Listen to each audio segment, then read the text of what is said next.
Assalamualaikum warahmatullahi wabarakatuh.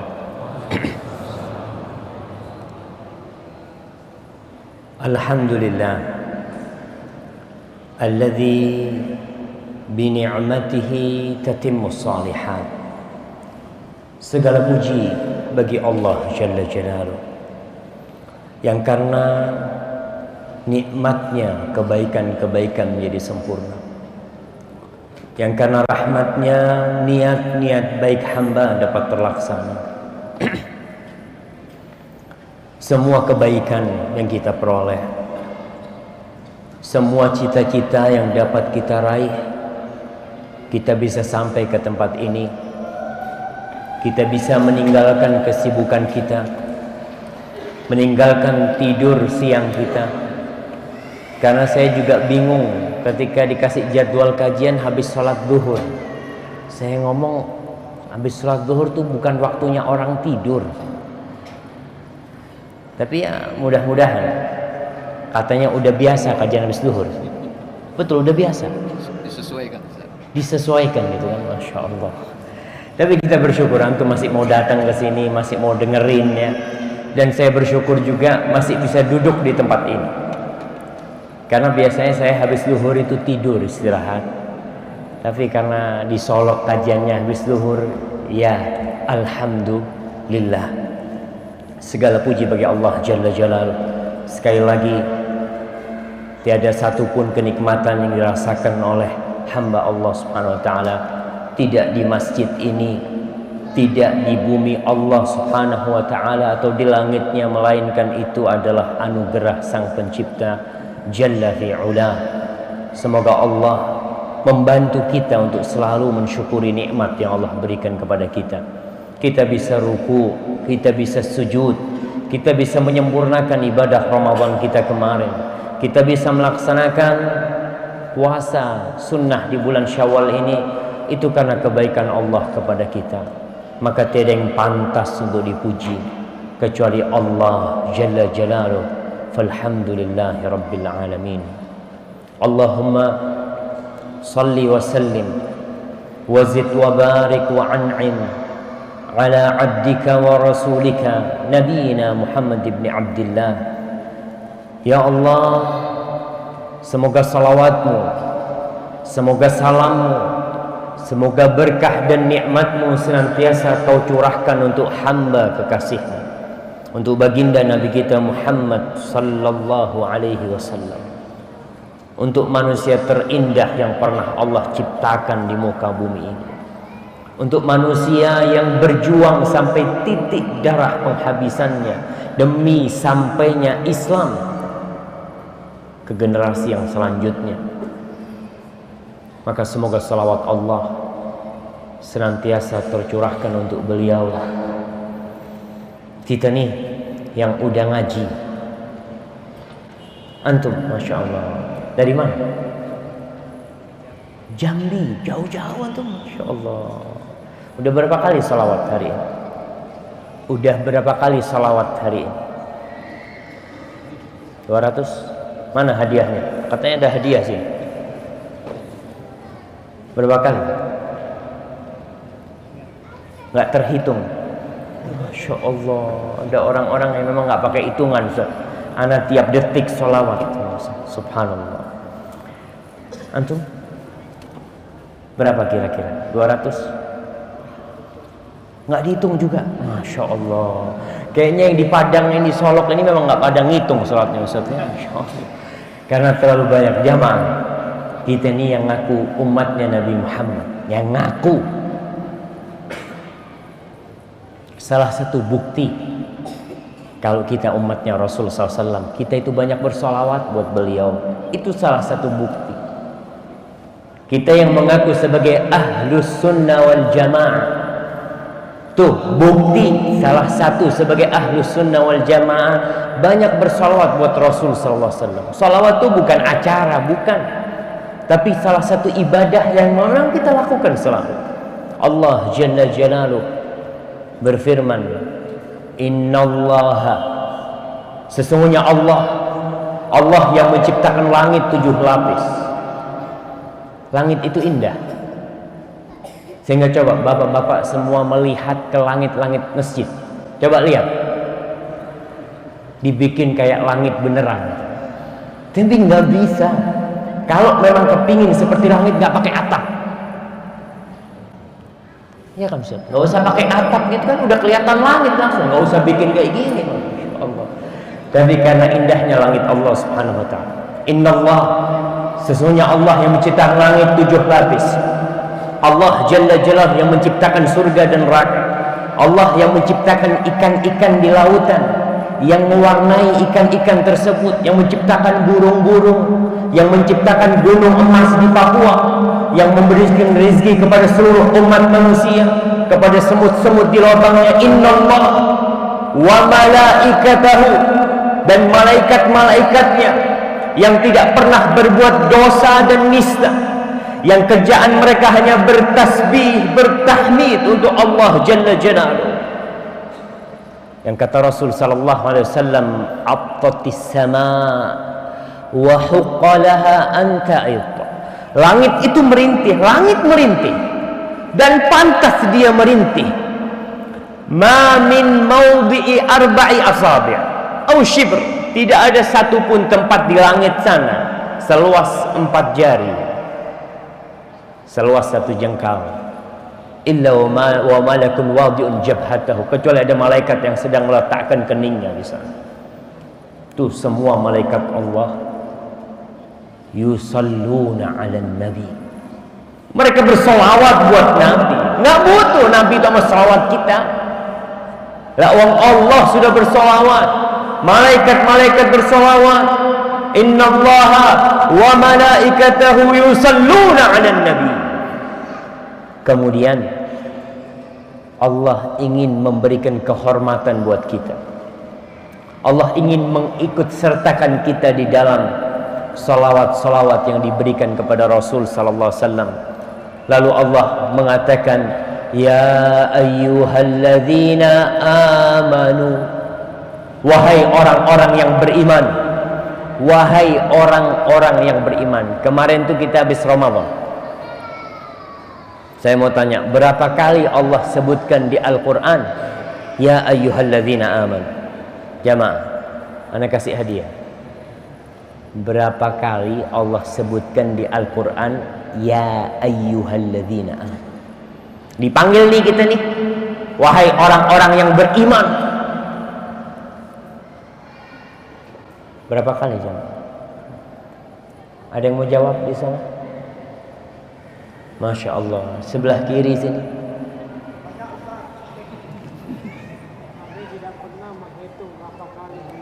Kami tidak pernah menghitung. Masya Allah. Anak kasih hadiah, fadhal. Masya Allah.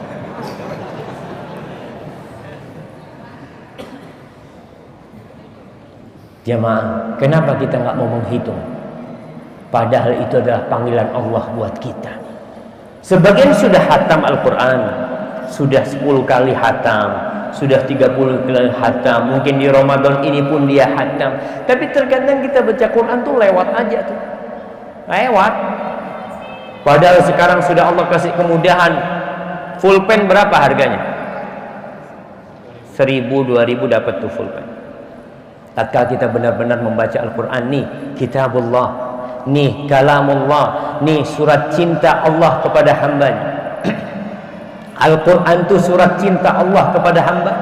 Allah mulai dengan Bismillahirrahmanirrahim, dengan nama Allah Ar-Rahman Ar-Rahim. Sehingga tatkala kita lewat nih ya ayyuhalladzina amanu, kata Abdullah bin Mas'ud radhiyallahu ta'ala anhu, idza sami'ta ya ayyuhalladzina amanu fa'ar'iha sam'ak. Kalau kau mendengar ya ayyuhalladzina amanu, wahai orang-orang yang beriman, pasang tuh kupingmu. Kenapa? Karena di situ ada kebaikan yang hendak Allah sampaikan kepadamu. Au syarr tunha, atau ada keburukan yang Allah akan wanti-wanti engkau. Jadi setelah ya ayyuhalladzina amanu pasti ada kebaikan buat kita, atau pasti ada bahaya yang Allah memperingatkan kita. Tapi kalau ya ayyuhalladzina amanu lewat, ya kita nggak pernah berhenti. Tolong mulai sekarang ketika kita baca, dapat ya ayyuhalladzina, alhamdulillah dapat nih. Nggak tahu artinya, alhamdulillah terjemahan Al-Quran banyak. Nggak punya terjemahan Al-Quran, tanya sama ustadz, bawa ustadz, tolong ustadz nih, Allah panggil ana nih, Allah manggil aku, ya ayyuhalladzina amanu, aku mukmin ustadz, aku termasuk yang beriman dengan Allah. Apa yang Allah inginkan dari aku? Allah mengatakan, ya ayyuhalladzina amanu sallu alaihi wa sallimu taslima. Wahai orang-orang yang beriman, bersalawatlah kalian dan bersalamlah kepada Rasul sallallahu alaihi wasallam. Kita berbicara dermawanku salah alamat. Nah, salah satunya nih, kata Rasul sallallahu alaihi wasallam, al-bakhil man dzukirtu 'indah falam yusalli alayya alaika salatu wassalam ya Rasulullah. Kata Rasul sallallahu alaihi wasallam, al-bakhil, orang yang pelit adalah orang yang tatkala diriku disebutkan di sisinya, falam yusalli alaih, lidahnya diem, nggak bersolawat buat aku, dia tuh orang pelit tuh, orang bakhil. Banyak di antara kita subhanallah bahkan menulis nama Nabi Muhammad sallallahu alaihi wasallam, menulis nama Nabi Muhammad. Antum kalau dengar nama Nabi Muhammad jangan diem gitu, baca sallallahu alaihi wasallam. Ini pelit nih, ketahuan antum pelit. Cuma diminta sholawat, apalagi dimintain duit, mintain sholawat doang yang nggak keluar tenaga jemaah. Kita bisa ngomong berjam-jam, tapi dengan sholawat kadang-kala kita pelit. Al-bakhil, itulah orang yang pelit. Tatkala namaku disebutkan, dia tidak bersolawat kepada aku. Bahkan kita lihat ada orang yang nulis Muhammad SAW, Muhammad SAW. Subhanallah. Kenapa dia nggak mau mengatakan sallallahu alaihi wasallam? Ustaz, terlalu panjang. Itu yang akan dicatat di timbangan kita tuh nanti itu. Tulis sallallahu alaihi wasallam. Panjang Ustaz, tulis. Karena Allah menyuruh umat yang beriman bersolawat, bukan bersau. Nggak ada bersau. Tulis di jalan-jalan SAW kadangkala pakai huruf besar untuk penghormatan kepada Nabi, bukan salam. Dia akan pelit mengatakan sallallahu alaihi wasallam. Di bahasa Arab dikatakan bahwasanya orang yang paling banyak salawatnya adalah para muhaddits, ahli hadis. Antum melihat Imam rahimahullahu ta'ala ada ribuan hadis. Imam Ahmad di kitabnya Musnad Imam Ahmad ada puluhan ribu hadis. Katakan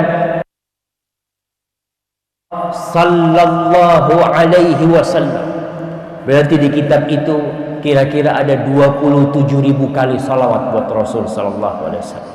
Ditulis pakai tangan jemaah. Maka jangan pelit-pelit untuk bersalawat. Kemudian muncul generasi, yang generasi selanjutnya ini generasi ya sudah malas beribadah. Dia ingin yang panjang-panjang dipendekin.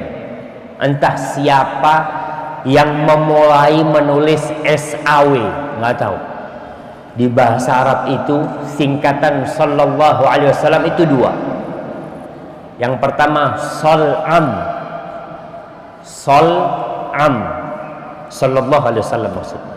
Tapi ketika bacanya sol'am nih. Qala Rasulullah sol'am. Nah, kemudian ada singkatan sod, cuma huruf sod. Qala Rasulullah sod, kata dia. Ana ingat salah seorang guru hadis di Madinah, dia cerita orang yang pertama kali menyingkat sallallahu alaihi wasallam dengan sol'am itu lumpuh tangannya.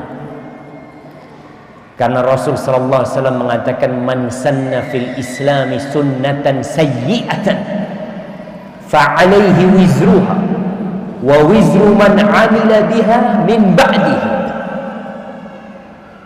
Orang yang memberikan contoh buruk, dia akan dapat dosa contoh itu dan dosa orang-orang yang mengikutinya tanpa dikurangi itu dosa-dosa. Maka ma'asyiral muslimin rahimakumullah, jangan pelit-pelit bersalawat kepada Rasul sallallahu alaihi wasallam. Paling enggak sehari berapa kali? 1000 lah. 1000. Antum kira banyak 1000 tuh? Sedikit tuh. Allahumma salli ala Muhammad. Berapa detik? Berapa detik antum? Allahumma salli ala Muhammad. 3 detik cuma 3 detik. Jadi kalau 100 kali berapa detik? Betul. 300 detik. 5 menit. Kalau 1000 kali 3000 detik. Berapa menit? Setengah jam. Betul. 50 menit ya. Sholawatlah banyak. Dapat apa nih kita kalau sholawat? Dapat 2. Fid dunya hasanah wa fil akhirati hasanah. Rasul sallallahu alaihi wasallam berkata kepada seorang yang banyak bersalawat, kepada Ubay bin Ka'ab, kalau kau banyak-banyak bersalawat kepadaku, kalau kau menjadikan semua doa bersalawat untukku, tukfahammat, semua kegalauan akan dihilangkan dari hatimu. Jadi kalau dulu tuh nggak ada orang tua yang galau. Ada orang dulu galau? Nggak ada. Yang galau tuh anak-anak muda sekarang. Kalau orang tua dulu. Tapi kalau kita ingin dihilangkan kegalauan dari jiwa kita, banyak salawat. Yang kedua, wa yughfar laka dzambuk, diampuni dosa-dosamu. Itu yang kita cari. Fid dunya hasanah wa fil akhirati hasanah. Allahumma salli wa sallim ala habibikal mustafa wa nabiyikal mujtaba, kullama dzakarahu dzakirun wa ghafala an dzikrihil ghafilun. Semoga salawat itu bersambung untuk keluarga Nabi, untuk istri-istri Rasulullah sallallahu alaihi wasallam. Berapa jumlah istri Nabi? Ana minta 9 aja. Siapa yang mau jawab? 9. Mau sebanyak-banyak. Fadhal yang di situ. Angkat suaranya. 9 boleh, Masya Allah. Sebutkan namanya. Bukan cuma jumlahnya doang. Khadijah, Aisyah, Zainab,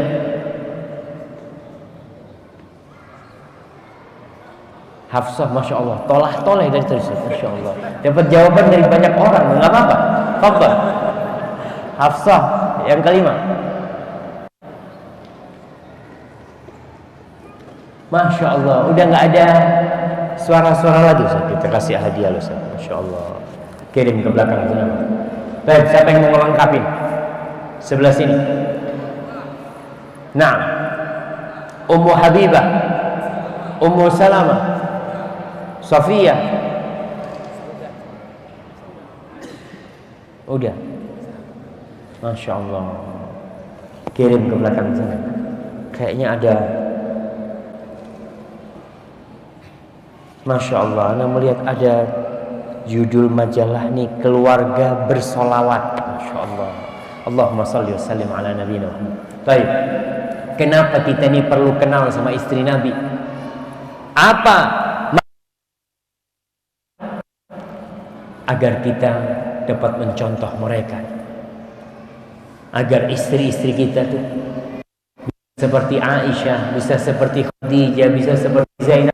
Tuh istri Nabi itu macam-macam modelnya, nggak satu model. Ada yang suka bersedekah, ada yang bisa bikin sesuatu, ya. Ada yang memang ya dia masih anak-anak, ada yang udah tua istri Nabi. Di situ maka kita akan bisa mempelajari bagaimana menghadapi para wanita di sana dan sebagai suri tauladan buat wanita-wanita juga. Semoga salawat itu bersambung untuk putra-putri Rasulullah sallallahu alaihi wasallam. Ada berapa putra-putri Nabi? Masya Allah. Semangat banget, kan udah jawab tadi. Kita cari yang lain sebelah sini. Jamaah, putra-putri Rasulullah sallallahu alaihi wasallam, alul bait. Masya Allah. Masa nggak ada yang jawab di sini? Nah, fadhal. Al-Qasim, Abdullah, Ibrahim, Ummu Kalthum, Zainab, Fatimah. Anaknya siapa Fatimah? Oh, anaknya Rasulullah. Nah, fadhal kasih kisah. Masya Allah. Dan siapa lagi satunya? Ruqayyah. Nah, Ruqayyah. Dan semoga salat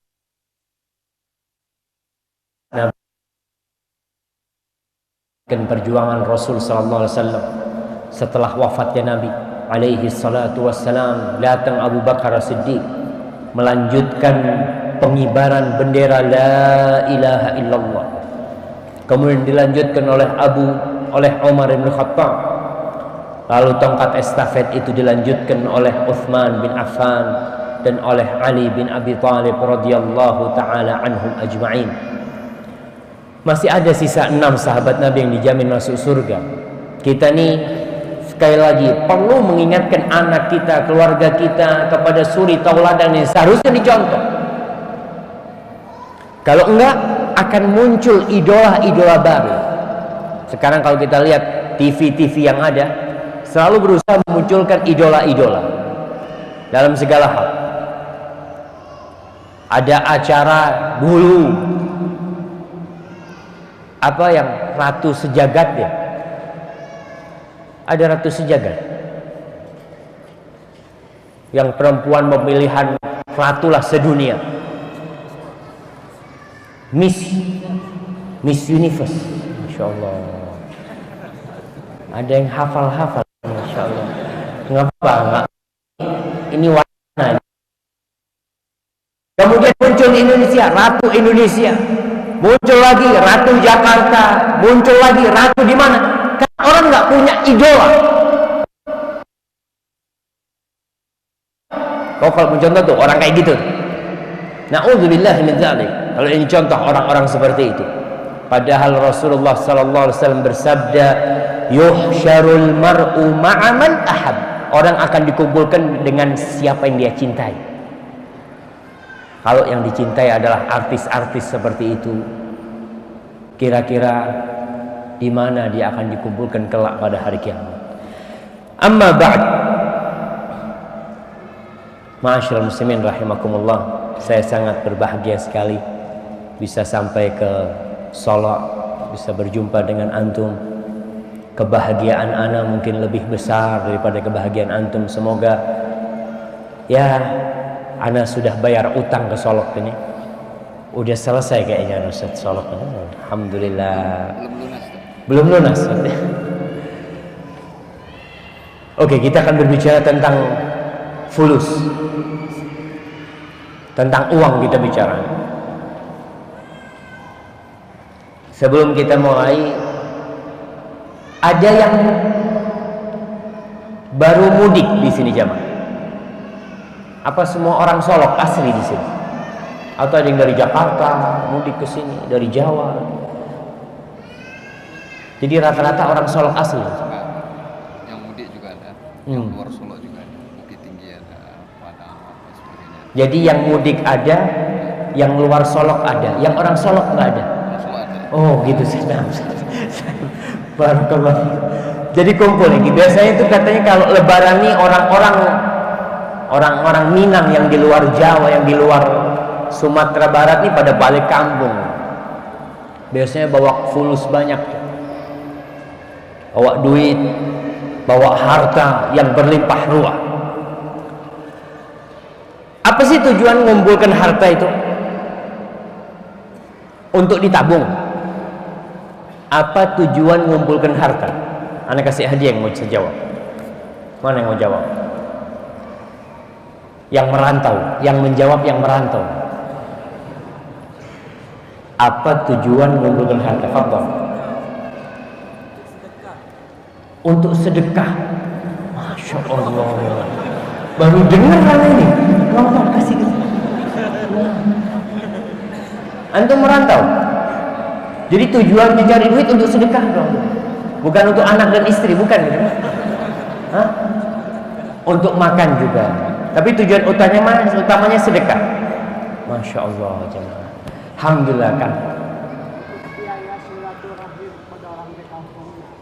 Untuk biaya silaturahim untuk orang di kampung.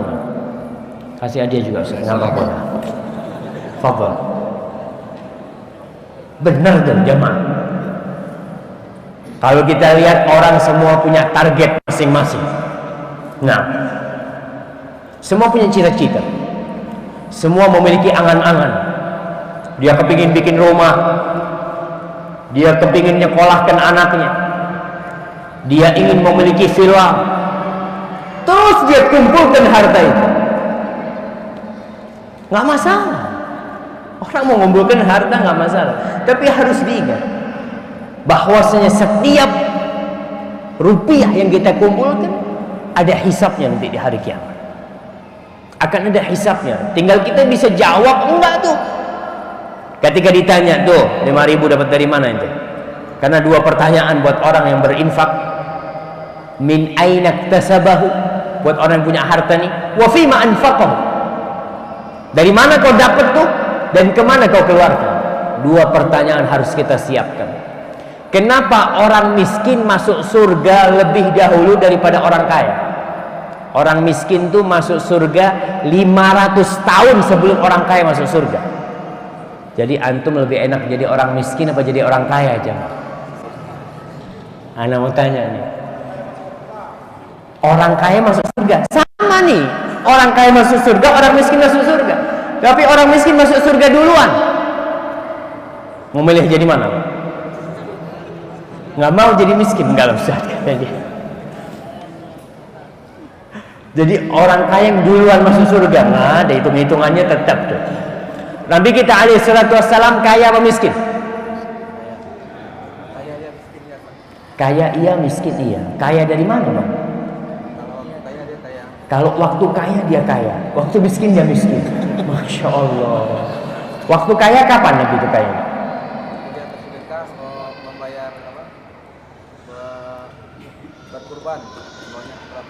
Masya Allah, anda kasih hadiah. Antum harus sehari di kediaman Rasulullah SAW. Nanti antum pelajari. Baik, Bismillah. Rasul Sallallahu Alaihi Wasallam nggak punya apa-apa. Kadang-kala sehari makan, sehari nggak makan. Bahkan Rasul sering puasa alaihi salatu wassalam bukan karena niat puasa. Datang ke rumah istrinya, hal indaki syai', hal min ta'am, ada yang bisa dimakan? Apa kata istrinya? La illa al-ma. Kita punya air, makanan nggak ada. Sallallahu alaihi wasallam. Tapi kalau lagi punya Nabi, tuh kalau lagi punya rezeki beliau, masya Allah, beliau habis-habisin buat bersedekah. Sallallahu alaihi wasallam. Tapi Nabi tergantung mati alaihi salatu wassalam, berapa warisan yang ditinggalkan? Nggak ada. Alaihi salatu wassalam. Bahkan baju besinya dalam kondisi digadaikan oleh Nabi alaihi salatu wassalam untuk biaya makan, bukan untuk bangun rumah, bukan untuk kontrak rumah, bukan untuk beli mobil. Sekarang nih orang utang buat apa sih? Rumah utang, mobil utang, motor utang, istri utang. Boleh nggak istri utang? Boleh nggak? Boleh, boleh. Jadi mahar itu kan nggak harus kontan. Boleh kalau, insya Allah kalau di Sumbar ini nggak terlalu mahal maharnya. Berapa di sini? Seperangkat alat sholat. Seperangkat alat sholat. Bener Ustaz.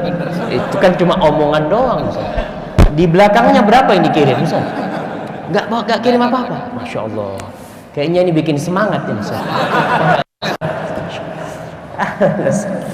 Baik. Jadi kalau kita bicara, boleh kalau umpamanya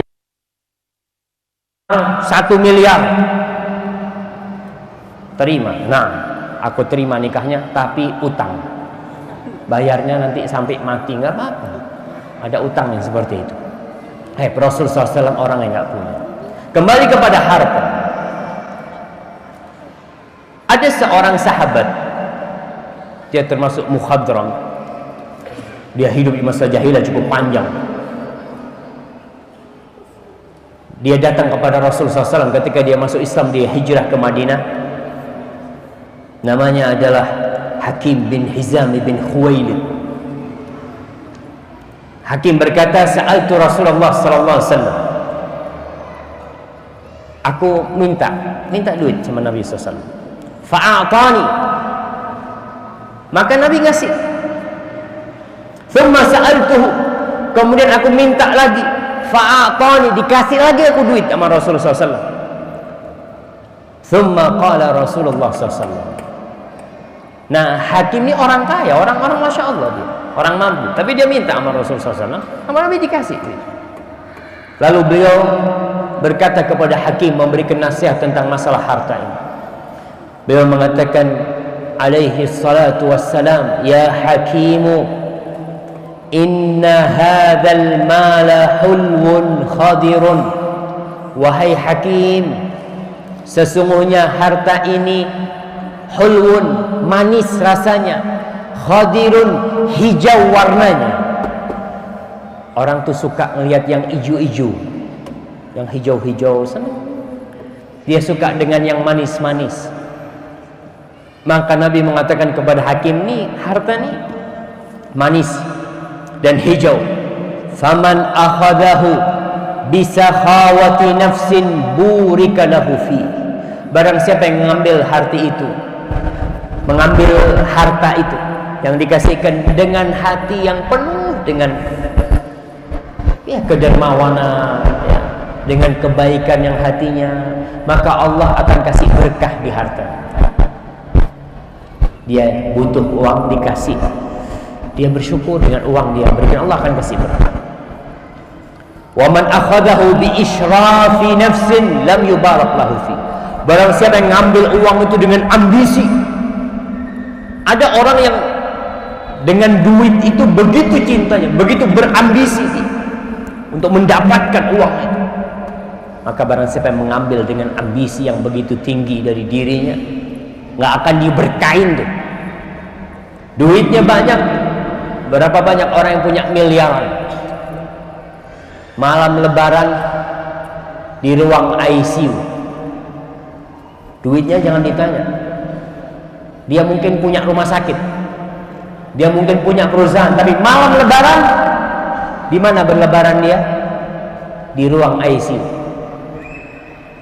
Subhanallah, qudratul bari jalla fi'ula. Bagaimana keagungan Allah subhanahu wa ta'ala. Allah bisa keluarkan orang-orang dari istananya, Allah keluarkan, Allah taruh di rumah sakit. Dia sama sekali tidak menikmati harta yang dia kumpulkan, nggak ada. Bahkan dia mau makan nggak bisa, harus makan lewat selang. Makan lewat selang. Bernafas nggak boleh, dia harus bernafas, beli dia oksigen, ditaruh di mulut, dihitung tiap hari bayar tuh oksigen. Maka hati-hati kalau seorang mengambil harta itu dengan ambisi yang buruk dari diri, ingin ini ingin itu, Allah nggak akan kasih berkah di harta dia. Wa kana kalladzi ya'kul wa la yashba. Kata Nabi SAW, orang yang seperti ini seperti orang yang makan tapi nggak kenyang-kenyang. Kan nggak kenyang-kenyang dia. Seperti orang yang minum air laut, makan, lapar lagi makan, terus makan. Sedangkan ada orang makan sekali. Orang yang puasa kita lihat, makan waktu sahur kuat, dia nggak makan sampai maghrib. Masya Allah, diberkahi sama Allah subhanahu wa ta'ala. Tapi ada orang yang ambisi seperti orang yang makan dan tidak pernah kenyang. Lalu beliau mengatakan kepada Hakim, wal yadul ulya khairun minal yadis sufla. Dan tangan yang di atas lebih baik daripada tangan yang di bawah. Kita bicara orang yang tangan di atas, yang suka bersedekah, yang suka memberi, yang suka berderma, itu lebih baik daripada yang tangan di bawah. Jadi milih jadi orang kaya apa jadi orang miskin? Jamaah, tangan yang di atas lebih baik daripada tangan yang di bawah. Ya harapan ana semuanya jadi orang kaya. yang bersyukur kepada Allah Subhanahu wa taala, yang suka bersedekah. Karena lebih baik, kata Rasulullah SAW, daripada orang miskin yang minta-minta terus. Jadilah orang kaya yang memberikan kontribusi kepada umat, yang bisa mengeluarkan umat dari kemiskinan dan menyelamatkan mereka dari tangan-tangan kekufuran. Ma'asyiral muslimin rahimakumullah. Hakim ketika mendapatkan nasihat dari Rasulullah SAW, ini bagaimana seorang sahabat mendapatkan nasihat dari Nabi, lalu dia mengatakan, faqultu, aku berkata kepada Nabi alaihi salatu wassalam, ya Rasulullah, walladhi yu'idul khalqa, wahai Rasulullah, demi zat yang mengembalikan penciptaan, nanti ciptaannya akan dikembalikan semuanya, la arza'u ahadan ba'daka syai'an hatta ufariqad dunya, aku nggak akan lagi minta-minta sama seorang pun setelah aku minta sama engkau ini Rasul, sampai aku mati aku nggak akan minta-minta. Maka Hakim benar-benar memenuhi sumpah. Fakana Abu Bakar radhiyallahu taala anhu yad'u hakiman. Di masa pemerintahan Abu Bakar, Hakim dipanggil. Ada pembagian memang, bagi-bagi dari Baitul Mal, dikasih semua keluarganya itu, dikasih duit ya. Hakim dipanggil, dikasih, dia nggak mau terima. Di masa Umar bin Khattab dikasih, Hakim nggak mau terima, enggak. Aku akan kerja sendiri, aku nggak akan minta-minta. Di masa Umar ketika dikasih, Hakim nggak mau. Umar mengatakan kepada para sahabatnya, inni ushidukum ya ma'syaral muslimin ala hakimin anni a'ridu alaihi haqqah alladhi qasamahu Allah lahu min hadzal fai' fayaba an ya'khudahu. Wahai kaum muslimin, kalian jadi saksi semua, aku udah kasih Hakim bagian dia yang sudah Allah bagikan untuk dia, dia nggak terima, aku sudah bagi. Hadis ini diriwayatkan oleh Imam Muslim. Kita lihat bagaimana seorang muslim terhadap harta. Jangan terlalu ambisi untuk mendapatkan harta itu. Ma'asyiral muslimin rahimakumullah. Harta bukan ukuran orang dicintai Allah. Katanya orang Minang tuh, orang laki ya, anak laki kalau nggak merantau bukan orang Minang. Betul Ustaz? Ustaz orang Minang Ustaz? Tapi nggak merantau Ustaz? Oh merantau juga, terpaksa Ustaz ya. Insyaallah. Baik. Jamaah, anda lihat sebagian udah pada merem, udah ngantuk-ngantuk, Masya Allah. Tenang jamaah. Sebagian orang berpikiran kalau anaknya merantau, pulang banyak duitnya, wah ini bener nih, berhasil, sukses. Tapi kalau pulang nggak bawa apa-apa, bawa kitab, pulang ke kampung. Nah, kau merantau ngapain? Ya, ngaji Bu. Ngaji cuma, nggak bawa apa-apa pulang. Subhanallah. Terkadang orang berpikir, ya ini mah orang nggak ada harganya. Subhanallah. Dunia ini yang nggak ada harganya. Dunia ini dan isinya nggak ada harganya. Kata Rasul sallallahu alaihi wasallam, "Lau kanatid dunya ta'dilu 'inda Allah janaha ba'udatin ma saqa minha kafiran syarbata ma." Andai kata dunia dan isinya, Kota Padang dan isinya, Kota Solok dan isinya, Sumbar dan isinya, Sumatera semua dan isinya, Indonesia dan isinya, dunia semua, Amerika dengan kekayaannya, Papua dengan emasnya, ta'dilu 'inda Allah, ada nilainya di sisi Allah seperti satu sayap nyamuk. Antum tuh sekali-kali kalau nangkap nyamuk, kadang-kala antum bunuh nyamuk, antum pegang supaya antum tahu bahwasanya dunia ini nggak ada harganya.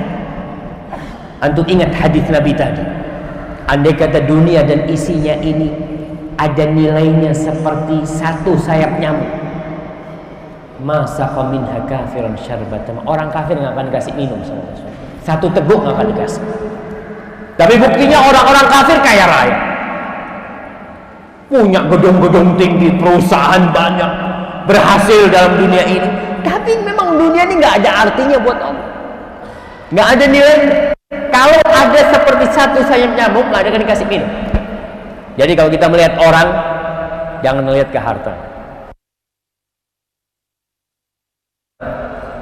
Mengatakan, fala tu'jibka amwaluhum wala auladuhum. Kau jangan heran dengan harta mereka, dengan anak-anak mereka yang sukses, yang mungkin jadi pejabat, jadi apa, jadi orang-orang terkenal. Jangan kau terheran-heran. Apa kata Allah? Innama yuridullah liyu'adzibahum biha fil hayatid dunya wa tazhaqa anfusuhum wa hum kafirun. Dengan harta yang Allah berikan kepada mereka, dengan kesuksesan yang diberikan kepada anak-anaknya, apa tujuannya? Allah mau mengazab mereka dengan harta di dalam kehidupan dunia. Jadi azab buat mereka. Mereka mati dalam kondisi kafir kelak. Na'udzubillah min dzalik. Ingat, jadi dunia itu bukan ukuran. Kalau orang kafir, betul, orang kafir itu ukurannya dunia. Jadi saya punya paman dulu di Australia, dia cerita, kita ini kalau mengukur orang dari pakaiannya. Lihat pakaiannya bermerek. Lihat sepatunya doang nih 1,5 juta. Jasnya, kenapa jas itu mereknya kok di luar? Jas itu mereknya di luar apa di dalam, jam? Biasanya ada di tangannya, supaya orang tahu nih, mahal nih. Kacamata, mereknya di luar apa di dalam? Di luar. Sepatu, mereknya di luar. Semuanya, karena itu ukuran mereka. Mereka menilai orang, oh harga bajunya 2 juta, sepatunya 1,5 juta, kacamatanya yang mahal. Kacamatanya ya kira-kira 3,5 juta. Jamnya, oh, plus kalau di Indonesia batu akiknya. Lihat, oh batu akiknya ini sungai apa? Sungai Dere. Sungai Dare. Wah, ini mah. Dia lihat dari sana, ngukur orang tuh dari penampilannya. Subhanallah. Jangan heran nih orang kaya, orang banyak duitnya, jangan. Rasul sallallahu alaihi wasallam mengatakan, "Innallaha yu'ti dunya man yuhib wa man la yuhib." Allah berbagi dunia ini kepada semua orang. Yang Allah cintai Allah kasih, yang Allah benci Allah kasih. Wala yu'til iman illa man yuhib. Tapi Allah tidak berbagi keimanan kecuali kepada orang yang Allah cintai. Jadi bapak-bapak, ibu-ibu kalau melihat anaknya beriman, anaknya ke masjid, anaknya ngaji, harapannya mudah-mudahan nih dicintai Allah Subhanahu wa taala. Tapi kalau melihat anaknya hartanya banyak berlimpah ruah, belum tentu dicintai Allah, belum tentu. Allah Subhanahu wa taala berfirman di surat Saba ayat 37, "Wa ma amwalukum wala auladukum billati tuqarribukum indana zulfa illa man amana wa amila salihan fa ulaika lahum jazaa'ud dhi'fi bima amilu wa hum fil ghurfati aminun." Tidaklah harta kalian, anak-anak kalian itu sebagai tanda kecintaan Rabb kepada kalian. Oh, jadi ini orang cintai Allah, hartanya banyak. Kadang-kadang dia mengatakan Allah tuh cinta sama anak. Buktinya apa? Masya Allah, harta anak bertambah terus. Anak-anak anak diterima di perguruan tinggi yang Masya Allah. Jadi Allah cinta sama anak. Enggak, kata Allah. Illa man amana wa amila salihan. Orang yang cintai Allah yang beriman, yang beramal soleh, itu dicintai Allah Subhanahu wa taala. Kemudian ma'asyiral muslimin rahimakumullah, di surat Al-Fajr Allah Jalla Jalaluh menceritakan tentang pandangan orang kafir. Fa'ammal insanu idza mabtalahu rabbuhu fa'akramahu wa na'amahu fayaqulu rabbi akraman. Adapun orang nih, kalau diluaskan rizkinya, diberi kedudukan, diberi jabatan, dia mengatakan Rabbi akraman. Rabbku memuliakan aku. Wa amma idza mabtalahu faqadara alaihi rizqahu. Adapun ketika disempitkan rezekinya, cari kerjaan susah,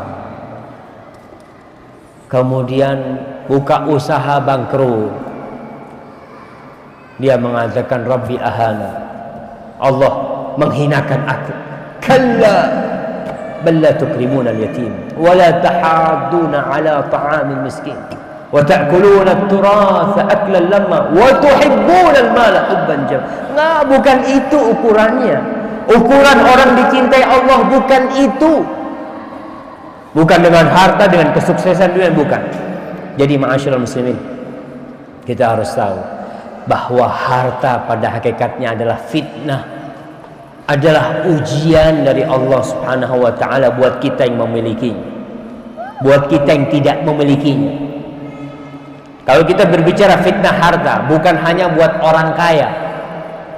Kadang-kala kita nih yang nggak punya duit, ngelihat sohib kaya, ente lagi diuji dengan harta. Seharusnya dia jawab, ente lagi diuji, kepingin punya harta.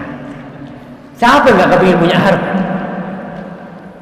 Semuanya cinta dengan harta, dan itu ujian dari Allah Subhanahu wa taala buat kita. Allah mengatakan, ya ayyuhalladzina amanu, wahai orang-orang yang beriman, la tulhikum amwalukum wala auladukum an dzikrillah. Wahai orang-orang yang beriman, jangan sampai harta kalian, anak-anak kalian itu membuat kalian lalai dari zikrullah. Tuh, macam yang pertama untuk godaan harta. Jadi melupakan kita dari zikrullah. Wa may yaf'al dzalika fa ulaika humul khasirun. Yang hartanya membuat dia lupa dengan zikrullah, maka dia adalah orang-orang yang merugi. Merugi karena ternyata harta yang dia kumpulkan bakal dia tinggalkan. Biasanya tuh orang kalau disuruh sholat ke masjid, ya, sibuk dengan tokonya, dengar azan, hayya 'alas shalah, hayya 'alal falah, tetap di depan usahanya, takut mau tutup. Kenapa kata dia? Ya Ustaz, sholat di toko sini kan bisa, sah kan? Pahalanya berapa? 1. Tapi kan sah. Di masjid berapa? 27. Bayangkan kalau untuk urusan akhirat, dia itu qanaah, saya cukuplah dapat 1, Ustaz. Tapi kalau untuk urusan dunia, Masya Allah, dia buka terus. Berapa menit sih dia datang ke masjid?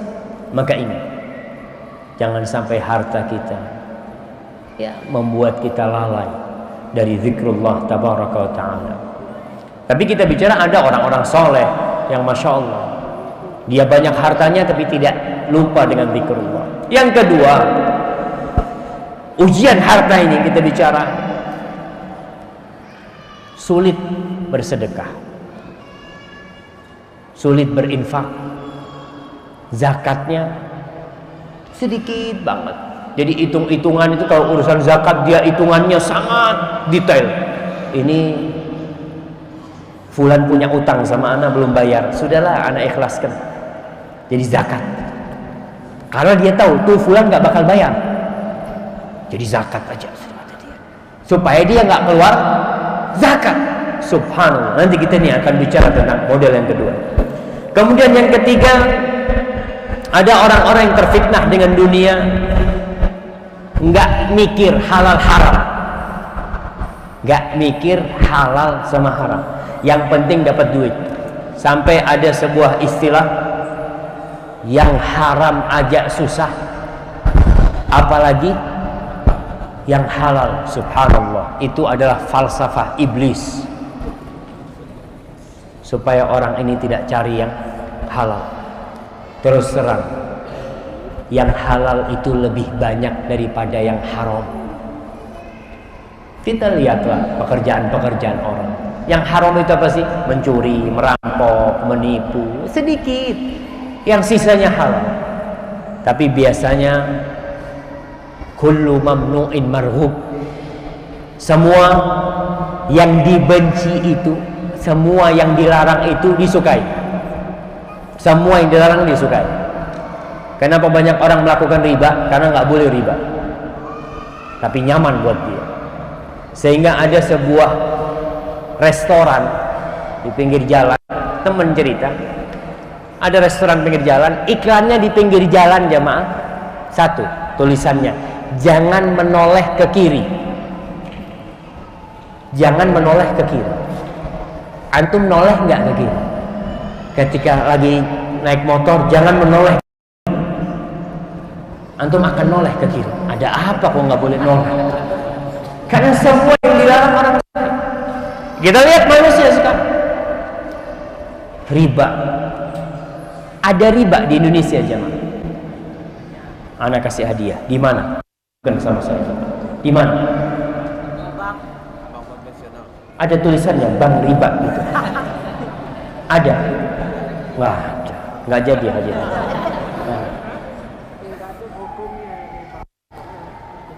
Nama ada bank riba?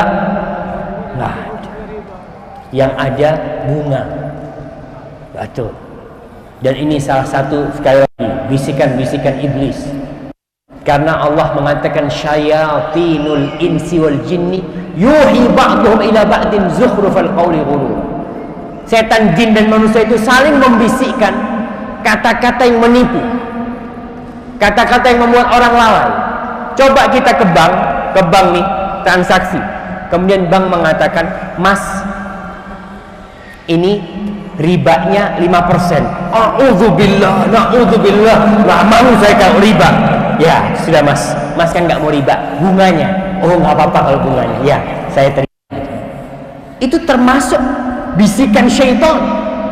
Merubah nama-nama seperti itu agar orang berbuat dosa tidak merasa berbuat dosa. Dulu waktu saya masih SD, itu masih banyak WTS. Wanita tuna susila, masih banyak. Sekarang sudah nggak ada. Tunjukkan sama saya di mana ada WTS. Hah? Nggak ada. Yang ada PSK. Dikatakan, Mbak kerjanya apa? Oh, saya PSK. Na'udzubillah. Tapi ketika dikatakan WTS, enggak, saya nggak mau jadi WTS. Ya, dia akan berusaha bertobat. Karena dia merasa sebagai wanita yang hina dan dini. Tapi muncul ucapan-ucapan seperti itu untuk menipu manusia. Maka kita harus kembalikan nama itu. Jangan katakan bunga, tapi riba. Jangan katakan PSK, tapi katakan pelacur, WTS. Ini juga dakwah supaya dia itu ada harapan bertobat kepada Allah Subhanahu wa taala. Ma'asyiral muslimin rahimakumullah, berkaitan dengan fitnah dunia, orang pada menggunakan segala cara untuk mendapatkan harta, itu juga godaan. Semua yang tumbuh dari haram maka neraka lebih pantas buat dia. Kemudian yang keempat, model orang terfitnah dengan dunia, harta orang dengan berbagai cara, lewat hakim, lewat mahkamah. Kemudian yang kelima, makan hartanya anak yatim. Saya mau bertanya, anak yatim itu berhak menerima atau tidak? Kenapa? Tidak. Masa? Kenapa kok tidak? Tidak termasuk. Di mana kalau anak yatim miskin? Hah? Anak yatim miskin dapat karena miskinnya, masya Allah. Fadhal, kasihkan kamu. Apa definisi anak yatim? Siapa yang mau definisi anak yatim? Siapa yang mau kasih definisi anak yatim?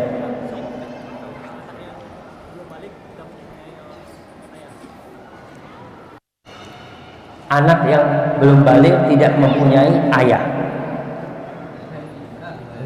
Jadi kalau anak-anak yang ditinggal kabur sama bapaknya, ayahnya meninggal, masya Allah, barakallahu fikum. Jadi ingat, anak yatim itu yang belum balik.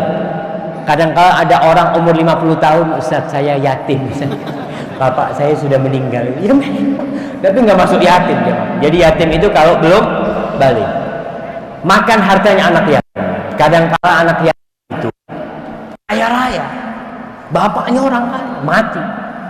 Biasanya yang anak hartanya adalah pamannya. Kehati-hati makan anak harta itu. Kemudian yang keenam, tidak memberikan gaji kepada orang yang berhak mendapatkan. Ada orang yang menunda-nunda memberikan gaji kepada pekerja dia. Bahkan ada orang yang na'udzubillah min dzalik memberikan gaji kepada pembantunya dengan zakat. Jadi pembantunya tuh, yang pembantu saya miskin Ustaz, saya kasih zakat, ya udah jadi gajinya dia juga. Jadi dia benar-benar tidak mau memberi gaji, tidak mau mengeluarkan zakat sampai tingkat seperti itu. Maka hati-hati, itu hak orang, harus diberikan kepada mereka. Kemudian bentuk yang ketujuh dari fitnah harta ini, minta-minta sama orang padahal tidak butuh. Dan itu yang banyak terjadi di Jawa. Saya ngomong, nggak tahu di Sumatera saya belum melihat orang-orang minta-minta. Banyak juga. Di mana Ustaz? Masya Allah. Ada orang-orang yang sampai katanya lebih kaya dari pegawai negeri. Tiap hari penghasilannya 200.000. Jadi sebulan berapa? 6 juta aja. Masya Allah. Saya ingat pernah ada seorang wartawati dulu baca koran di Madinah sana. Di malam 27 Ramadan itu harapan Lailatul Qadar begitu besar, sehingga banyak orang bersedekah malam Lailatul Qadar itu, malam 27 itu. Tapi Lailatul Qadar nggak harus malam 27. Ada seorang wartawati ingin tahu berapa yang didapat oleh orang-orang yang minta-minta di Masjidil Haram. Kita lihat kadang-kala ada yang perempuan ya, ini namanya wartawan perempuan, tinggal pakai cadar dia. Udah di salah satu pintu masjid dia gini aja. Setelah selesai dia hitung, kata dia dapatnya 11.000 real, 33 juta satu malam. Kata dia, anak kepingin berhenti jadi wartawan, ingin jadi minta-minta. Subhanallah jemaah. Maka orang yang seperti ini itu juga fitnah dunia. Rasul sallallahu alaihi wasallam mengatakan, la tazalul mas'alatu bi ahadikum hatta yalqa Allah ta'ala wa laysa fi wajhihi muz'atu lahm. Orang itu akan terus minta-minta padahal dia nggak butuh. Akhirnya dia akan berjumpa dengan Allah pada hari kiamat nantinya, di wajahnya nggak ada dagingnya. Jadi dia akan menundukkan wajahnya. Karena orang-orang kan ada yang pura-pura miskin ya. Dia punya seragam. Jadi keluar dari rumahnya pakai baju bagus. Nanti sampai masjid mana, dia masuk kamar mandi, dia ganti seragam. Dengan topinya dia datang minta-minta. Hati-hati. Kemudian yang ke-8, salah alamat mendermakan harta. Salah alamat. Dia gunakan untuk kemaksiatan. Dia gunakan untuk hal-hal yang tidak bermanfaat. Ketika diminta sedekah, nggak ngeluarin. Tapi kalau untuk kemaksiatan, mau. Ada orang yang diminta untuk bangun masjid, aduh, kasihnya mungkin 100.000. Tapi ketika untuk membangun kafe, membangun tempat-tempat untuk kemaksiatan, dia siap untuk mengeluarkan. Allah subhanahu wa ta'ala mengatakan, innal ladzina kafaru yunfiquna amwalahum liyasuddu an sabilillah. Sesungguhnya orang-orang kafir, mereka membelanjakan hartanya untuk menghalangi, untuk membendung dakwah, agar dakwah ini nggak sampai. Dia keluarkan duitnya untuk membeli apa saja, yang penting bagaimana dakwah yang hak ini tidak sampai kepada mereka. Allah mengatakan, fasayunfiquna thumma takunu alaihim hasrah thumma yughlabun. Maka mereka akan mengeluarkan harta itu, dan harta itu akan menjadi penyesalan buat dia. Akan menyesal karena dia telah keluarkan di sana. Salah alamat, uangnya banyak, na'udzubillah min dzalik, na'udzubillah ya. Ada seorang yang cerita, seorang pejabat di Jakarta, ketika haji dia cerita, Ustaz, ada di Jakarta seorang Pak Haji. Uangnya udah nggak bisa dihitung. Pak Haji nih, dia itu nyewa kafe sama semua isinya dia sewa. Kapan dia datang, tutup kafe buat dia sendiri. Seorang yang sudah bergelar haji, dia melakukan hal itu, na'udzubillah min dzalik jamaah. Itu akan jadi penyesalan buat dia ketika dia akan ditanya dengan setiap persen yang dia keluarkan. Kemudian yang ke-9, orang yang berbangga-banggaan dengan hartanya. Sekarang berbangga-banggaan dengan apa? Ya dengan mobil. Temannya beli mobil ini, dia beli mobil yang lebih dahsyat lagi. Temannya pakai jam harganya 100 juta, beli jam yang harganya 200 juta. Ada jam yang harganya 1 miliar. Saya dulu berpikir ketika di Madinah ngelihat toko jam, ngelihat harganya jam 200 juta, apa ada yang beli? Saya lihat ternyata ada yang beli. Berbangga-bangga, itu fitnah. Karena memang itu kehidupan dunia. Padahal kelak ketika dia mati nih, jam yang harganya 200 juta ikut masuk kuburan nggak? Anaknya akan mengatakan, Pak, jazakallah khair Pak, saya buka jamnya Pak ya. Insyaallah. Dibuka sama anaknya. Mungkin dia pakai batu permata. Masya Allah, dari dulu aku tunggu-tunggu batu permatanya Pak, jazakallah khair. Dia keluar. Hati-hati, itu juga fitnah dunia. Kemudian yang ke-10, fitnah dunia ini, ada orang yang tidak memberikan hak istri dan anak-anak yang seharusnya menjadi tanggung jawab dia. Tidak mau berinfak kepada orang tuanya ditelantarkan. Ada anak-anak yang sukses, yang berhasil, orang tuanya dijadikan pembantu. Ada. Karena anaknya sudah sukses, jadi ibunya itu dijadikan babysitter, gendong anaknya. Si ibu karena nggak punya memang, nggak mau ikut anaknya. Jangan, hati-hati. Kita wajib ngasih nafkah sama orang tua kita, bukan karena dia gendong anak kita. Enggak, dia tuh yang melahirkan kita dulu. Dia yang udah capek gendong kita. Jadi ada orang-orang yang sukses ini memanfaatkan kedua orang tuanya. Bapaknya dijadikan supir, bapaknya dijadikan tukang kebun, ibunya dijadikan pembantu di rumah yang bersih-bersih. Subhanallah, jangan. Jadikan ibu kita ratu, hak, fadl. Ingat dengan sabda Rasul SAW, anta wa maluka li abik.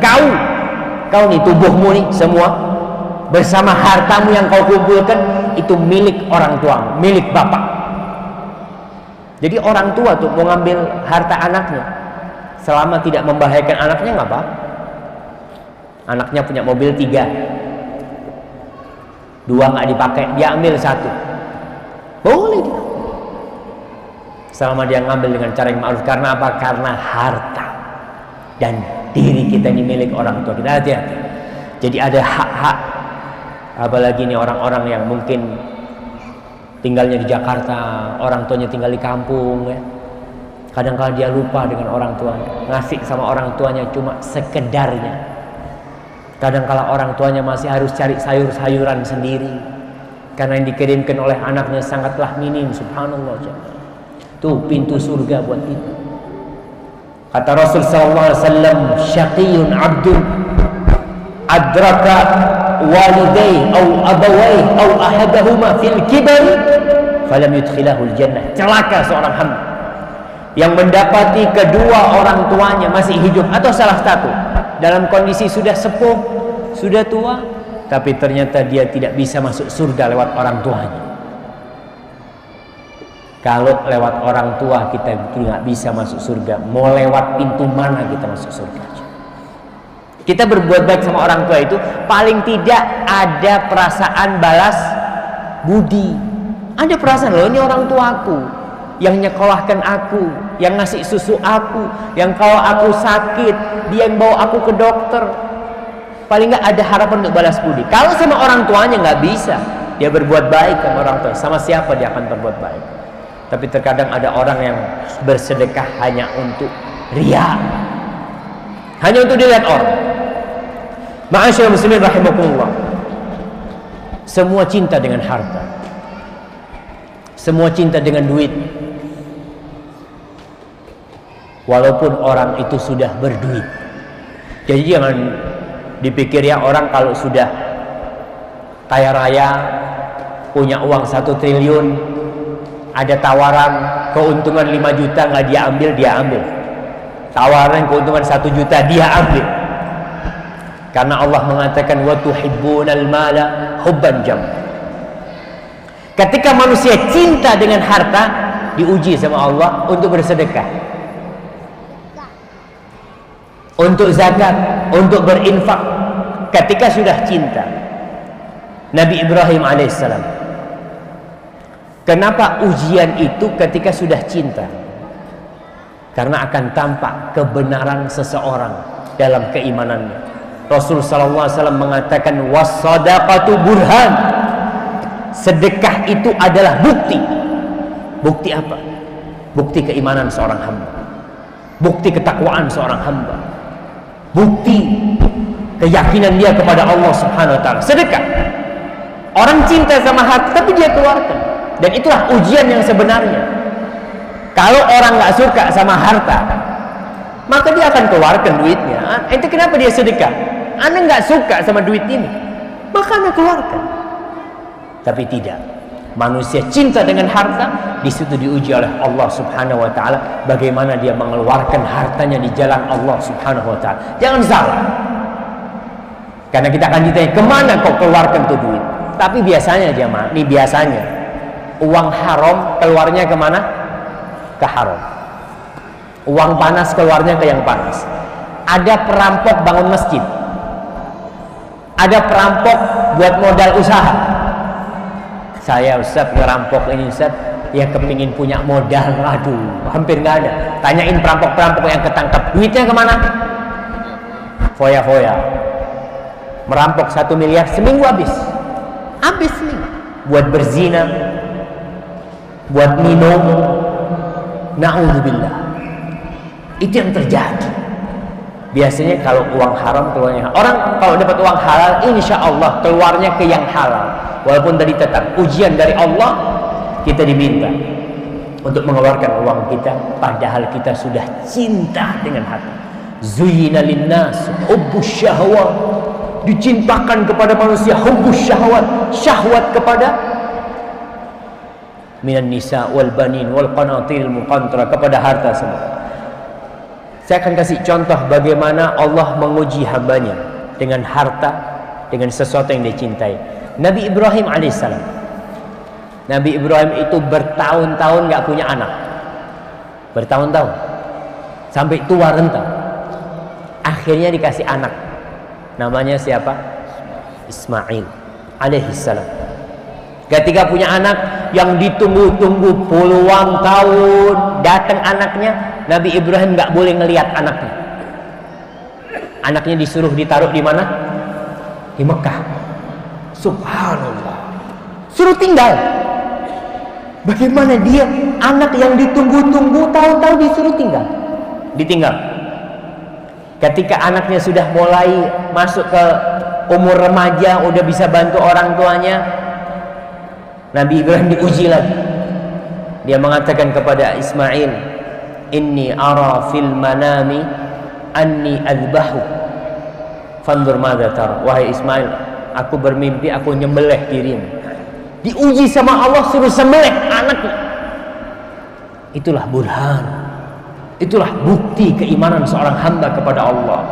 Dan Ibrahim lulus dalam semua ujian itu. Wa idh ibtala Ibrahim rabbuhu bikalimatin fa'atammahun faqala inni ja'iluka lin-nasi imama. Sampai ketika melalui ujian seperti itu jadi imam Nabi Ibrahim. Kita pun diuji sama Allah. Udah cinta sama harta, disuruh keluar. Capek kita ngeluarkan harta kita, capek kita bekerja sampai berpeluh-peluh, lalu diminta zakat, diminta bersedekah. Ma'asyiral muslimin, Allah subhanahu wa ta'ala senantiasa menggabungkan antara salat dan zakat.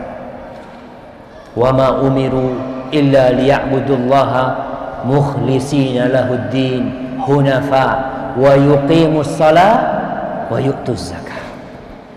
Salat itu hablum minallah, dia ada hablum minan nas. Zakat, kalau kita hanya hablum minallahnya baik tapi hablum minan nasnya buruk, hati-hati, bisa jadi amalan kita tidak diterima oleh Allah subhanahu wa ta'ala. Kalau kita bicara sedekah, kotak amal udah lewat? Udah lewat belum? Masya Allah, udah lewat kotak amal? Udah lewat, mau dilewatin lagi jamaah? Udah saat, janganlah saat. Baik. Kalau kita bicara, kenapa Zat kok suruh bersedekah sih? Kenapa kita disuruh mengeluarkan harta kita? Dapat apa gantinya? Kita udah capek-capek, udah suruh ngasih orang. Kok enak banget tuh orang nggak ikut kerja, merasakan nikmat harta kita. Kalau kita bersedekah, bangun masjid, bangun madrasah, memberikan beasiswa kepada anak-anak yang nggak mampu untuk belajar ilmu, dapat apa? Dapat surga. Dapat surga? Ya cuma surga. Kadang-kala kita berpikir surga ini, sering kita dengar surga, tapi tidak menggerakkan sesuatu di hati kita. Selamat dari api neraka? Ya, selamat dari api neraka. Apa nggak ada amalan lain yang masuk surga tanpa sedekah? Orang kadang-kala berpikir seperti itu. Kalimat surga tidak lagi menggerakkan hati. Allah subhanahu wa ta'ala berfirman, wasari'u ila maghfiratin min rabbikum wa jannatin 'arduha as-samawati wal ardu 'iddat lil muttaqin. Kalian bersegeralah menuju kepada ampunan Allah dan surganya yang luasnya seluas langit dan bumi, seluas langit dan bumi. Bapak-bapak kalau punya villa luasnya 100 hektar, gimana perasaannya? Merasa Masya Allah, saya punya, di situ ada pacuan kuda, di situ ada kebun semangka, di situ ada kebun macam-macam, kebun anggur, kebun durian. Masya Allah, udah seneng banget. Gimana kalau yang ditawarkan oleh Allah seluas langit dan bumi? U'iddat lil muttaqin, yang disediakan bagi orang-orang yang bertakwa. Siapa sih orang-orang yang bertakwa? Sifat pertama yang Allah sebutkan, alladzina yunfiquna fis sarra'i wad-dharra. Mereka adalah orang-orang yang suka bersedekah fis sarra' wad-dharra. Ketika dalam keadaan lapang, ketika dalam keadaan susah. Ingat, kalau mau bersedekah jangan nunggu kaya. Jangan nunggu kaya. Karena kalau antum miskin nggak bersedekah, kaya lebih tidak bersedekah. Kok bisa Ustaz? Bisa lah. Antum kalau punya uang 10.000, di dompet punya uang hanya 10.000, sedekah 5.000, bisa nggak jamaah? Bisa Ustaz. 50% saya sedekahkan. Punya uang 1 juta, 1 juta nih, alhamdulillah, dia tambah kaya. Dulu kalau datang kajian bawanya 10.000, datang kajian lagi di dompetnya 1 juta. Kira-kira ngeluarkan 500.000 gampang apa susah? Padahal sama-sama 50%. Apa beda sama dulu waktu 10.000 dia keluarkan 5? Enggak, sama 50%. Dia sudah mulai berat, padahal sisanya lebih banyak. Dulu sisanya cuma 5.000, sekarang sisanya 500.000, tapi dia tetap sedekahnya 5.000. Udah kaya, sedekahnya tetap 5.000. Ketika dia punya uang 10 juta, dia mau sedekah 50%. Berat apa gampang? Semakin berat. Ketika Allah kasih dia uang 1 miliar, kira-kira dia mau sedekah 500 juta? Padahal sama dengan waktu dia punya 10.000, 50%. Dan yang dia tinggal 500 juta sisanya. Dulu kau sisa 5.000 masih seneng lah. Alhamdulillah masih ada sisanya 5.000, nggak apa-apa aku sedekah 50%. Maka hati-hati jangan. Yunfiquna fis sarra'i wad dharra. Mereka berinfak dalam keadaan lapang dan keadaan susah. Maka jangan nunggu kaya bersedekah. Usaha sedekahnya ya berapa Ustaz? 50%? Enggak lah, enggak harus 50%. Paling enggak 30% atau sepertiga hartanya. Kita akan lihat bagaimana janji Allah akan memberikan ganti nanti. Baik. Dapat apa? Dapat surga. Kita dengan surga enggak tertarik kadang-kadang. Ada seorang sahabat Umayyah bin Hammam Al-Ansari. Ketika perang Badar, Umar mengatakan, Umar mendengar Nabi berkata, perang Badar nih, beliau mengatakan kepada para sahabatnya, Qumu ila jannatin arduha samawati wal ard. Kalian semua bangkit berperang ke sana menuju surga Allah yang luasnya seluas langit dan bumi. Umar ketika mendengar luasnya surga seluas langit dan bumi, dia bertanya, ya Rasulullah, jannatun arduha samawati wal ard. Wahai Rasulullah, surga yang luasnya seluas langit dan bumi. Nah, iya kata Rasulullah SAW. Lalu Umar mengatakan bakhin. Bakhin itu ucapan untuk keheranan, takjub. Rasul bertanya, antakula bakhin. La ya Rasulullah, nggak ada anak ucapanku itu illa rajaan akuna min ahliha. Hanya aku mengharap untuk menjadi penghuni surga. Apa kata Rasul SAW kepada Umar? Anta min ahliha. Engkau termasuk yang menghuni surga, wahai Umar. Masya Allah.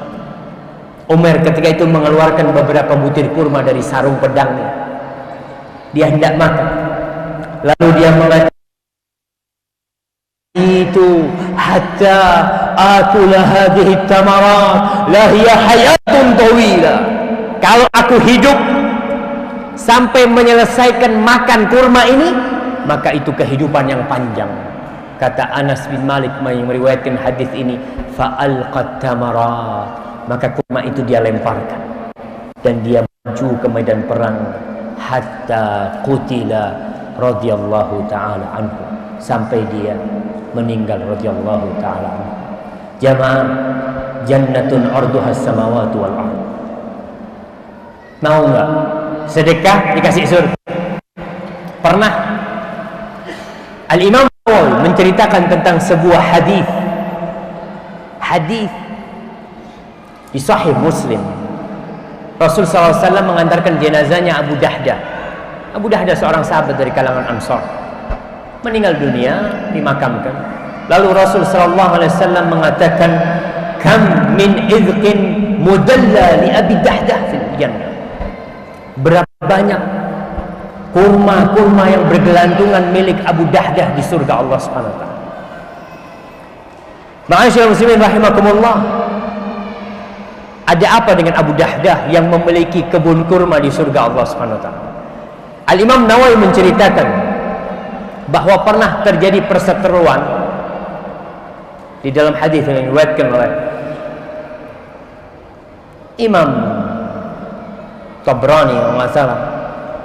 Jadi ada seorang sahabat Ansor ribut tentang satu pohon kurma. Jadi ada satu bocah, ya masih remaja, masih anak-anak, dia mau bikin pagar di kebunnya. Tapi di jalan kebunnya itu ada satu pohon kurma milik tetangganya.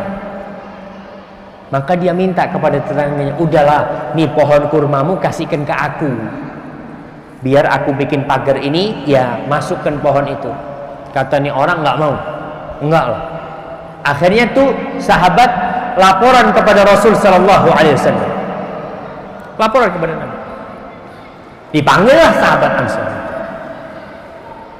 Kata Rasul Sallallahu Alaihi Wasallam, satu pohon kurma itu kasihkan kepada dia.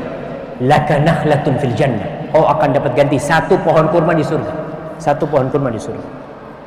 Kata nih sahabat, ya enggak lah Nabi, katanya dia eman-eman dia dengan pohon kurma itu. Ya udah, Abu Dahda mendengarkan cerita itu.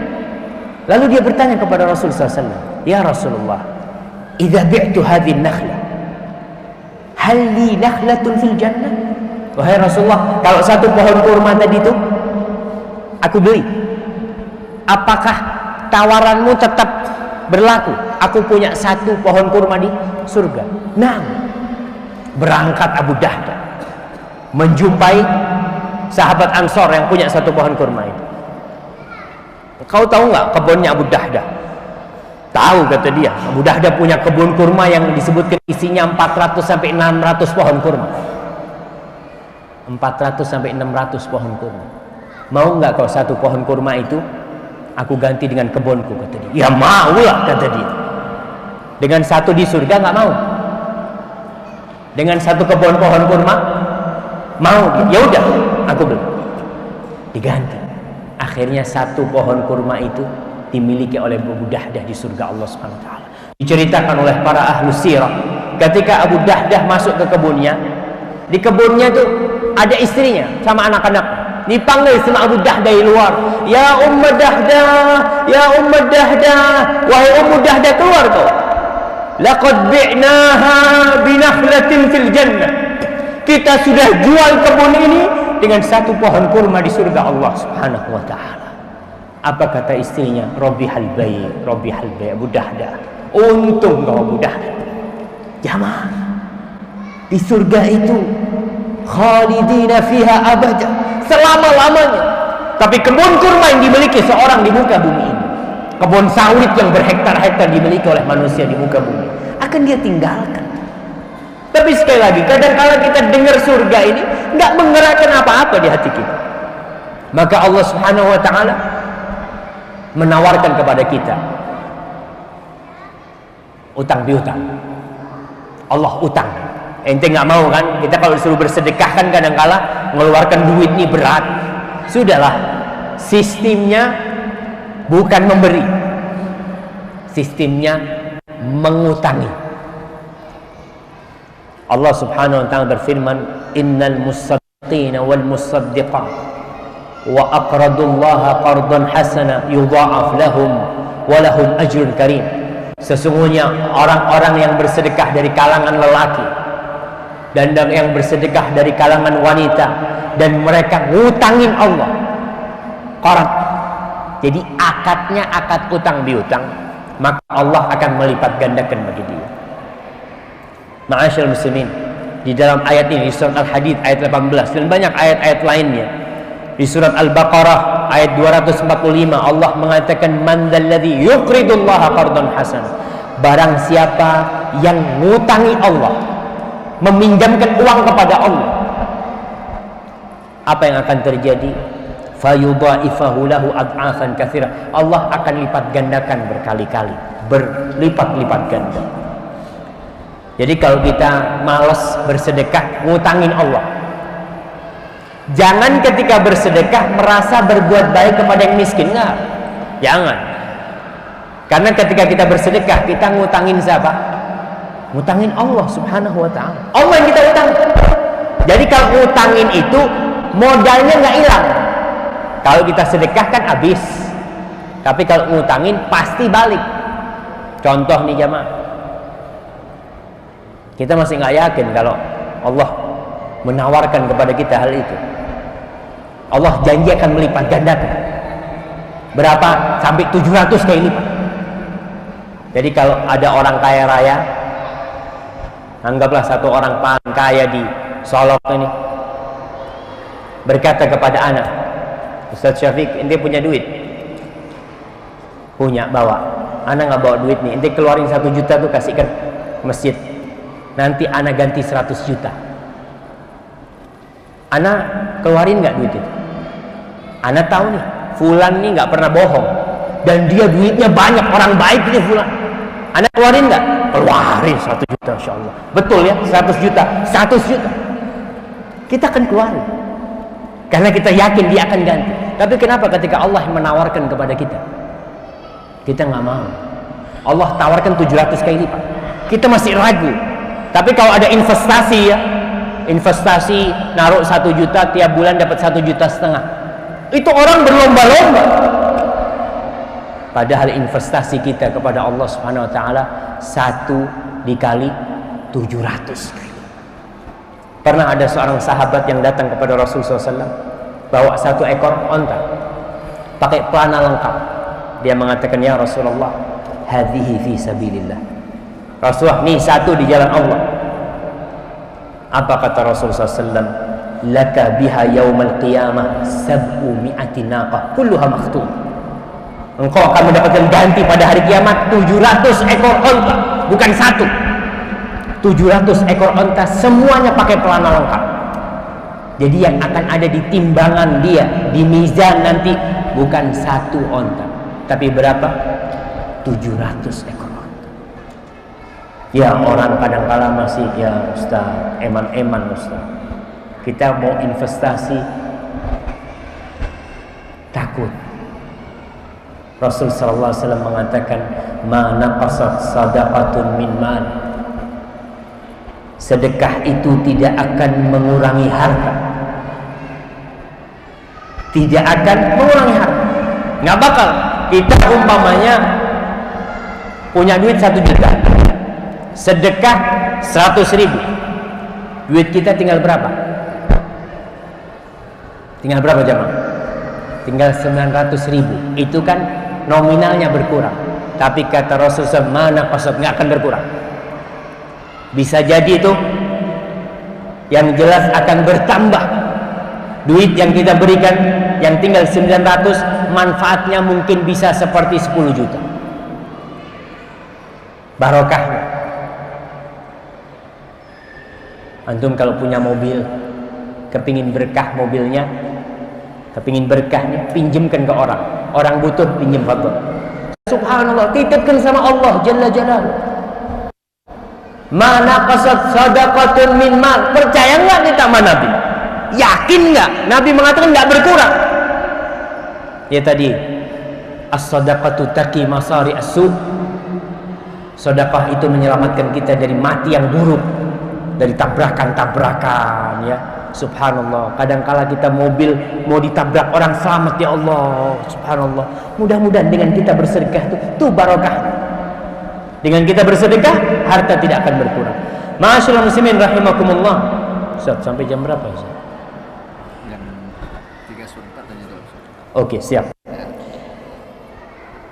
Rasul sallallahu alaihi wasallam ketika mengatakan sedekah itu tidak akan mengurangi, Allah Jalla Jalaluhu di surat As-Saba ayat 39 berfirman, "Wa ma anfaqtum min syai'in fahuwa yukhlifu."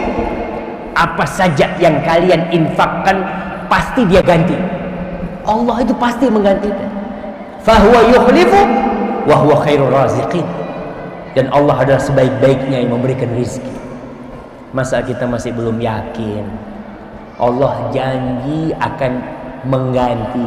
Kau keluarkan 100.000, Allah nggak ganti 100.000, Allah gantikan 700 kali lipat.